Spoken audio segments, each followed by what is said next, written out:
crypto exchange co-founder Sam Bankman-Fried is now heading to jail immediately. A judge revoked his bail and ordered him into custody, saying the FTX co-founder had engaged in witness tampering. Well, joining me now is CNBC's technology reporter Mackenzie Sagalos. So, Mackenzie, basically, they want him to stop having access to a computer, right?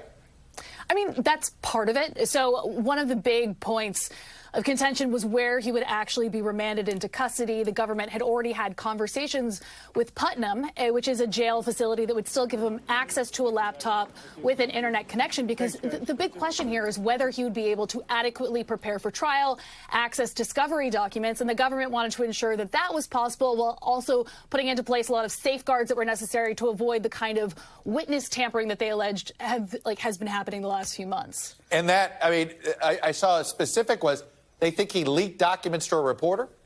And that's not even a question. So, yes, lawyers for the defense acknowledged that that had indeed happened, but they were arguing that this was, a First Amendment right. The judge came out to say that if even part of that motivation had to do with hurting a witness or trying to affect the outcome, then it was considered a felony. It was certainly grounds the judge deemed to revoke bail. Well, as you know, in my political beat, the issue of witness tampering and discovery being leaked is part of another situation with the former president. So it's interesting that this is the way this judge reacted here. Is there any chance he could get back into the judge's good graces and get back into his Stanford campus home confinement? So, it was actually I was in the courtroom today and then just hopped over to 30 Rock. But this ruling was a 33-minute explanation from the judge. The entire hearing took about 90 minutes. The judge repeatedly said positive things about Cohen, who is the attorney representing Sam Bankman-Fried, and the effort that he was making. But it just seemed that he was quite sure of the position that he had. The defense team requested that they stay the ruling until they could have an appeal considered in the court.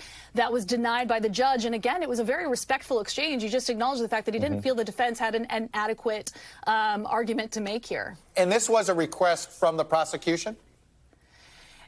So it was a request from the prosecution to it was a request from the prosecution to jail him, yes. And then the defense was saying we're open to just a more stringent set of terms around his home arrest. When do we expect this trial to begin?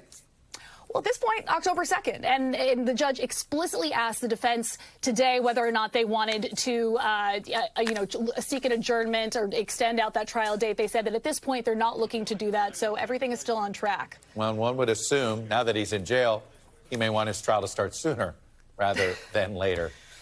Anyway, Mackenzie Sagalos for CNBC. I know it's a busy day. Again, the old Friday news dumps all over the country, keeping those of us not on vacation working. Anyway. Mackenzie, thank you.